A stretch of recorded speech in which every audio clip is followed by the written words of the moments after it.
A lot of Christians want to read the Bible every day, but then maybe they have good intentions and they start doing that, but they get busy or they get tired, or maybe the Bible just feels really dry. Well, I have 5 tips that I want to share with you that I hope will change your perspective and help you to actually enjoy reading the Bible every day. So the first thing I want to talk about is our perspective. If we think about reading the Bible like it's an activity that's good for my soul, it's good for my spiritual health, it's sort of like a spiritual equivalent of eating well and going to the gym, then we're making Bible reading about us, about some benefit that we can derive from it. And if we don't see an immediate benefit, it's going to affect our motivation. If we have a few days where we're reading the Bible and we don't learn something new or have some amazing sense of God's presence, it's going to be tempting to do some other activity that does have an immediate impact on us. Get some dopamine hits from TV or YouTube or scrolling on a phone. Instead of viewing the Bible as something that we do for myself, we should view the Bible as something that we do because it's about God. It's not about me, but it's about God. The Bible is a literary world that God has provided for us through the prophets and the apostles. We can step into this literary world and encounter God and hear his voice. Second thing I want to talk about. Don't just read, pray. If we're reading the Bible just a couple of pages and then put the book down and it's not cause us to direct our attention towards God in thankfulness, then we could just be reading any other book. We're treating it like ticking a box on a to-do list instead of actually encountering God and having our hearts changed by that encounter. If this is how you read the Bible, then eventually you're going to have read the whole thing and maybe read the whole thing a few times and it will feel familiar. But if you just read and then put it down, you're not doing that. So you're going to have a sense of familiarity. The obvious stuff you already know.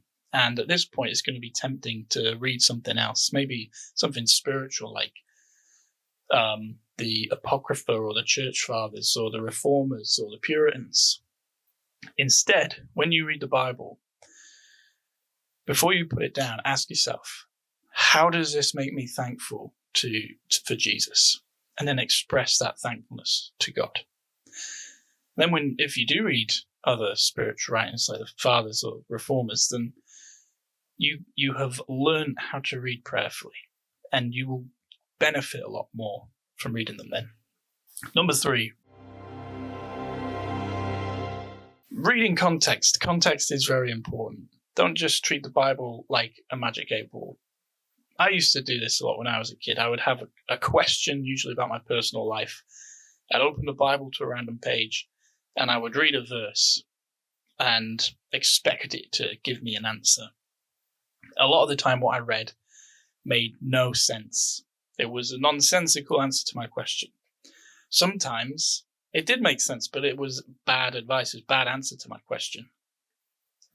If this is how you read the Bible, then you're not going to stay motivated to keep reading because, again, you're making Bible reading about yourself, about your personal life, your questions. You're not really showing any interest in what the Bible's trying to say, the questions that were being answered by the writers.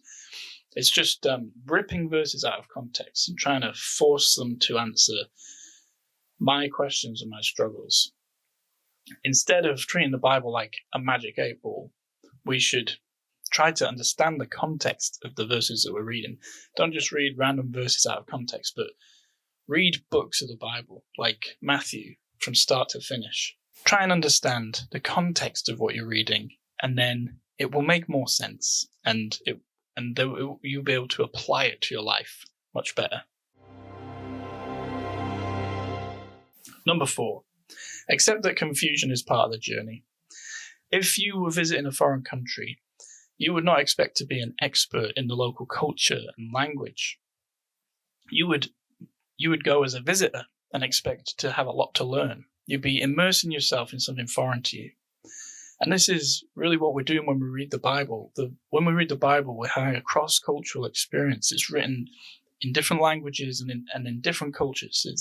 There's no culture today that is the same as the cultures that produced the biblical text. So everyone today is having a cross-cultural experience. We need to expect to come across things that we don't understand immediately, that we need to learn about.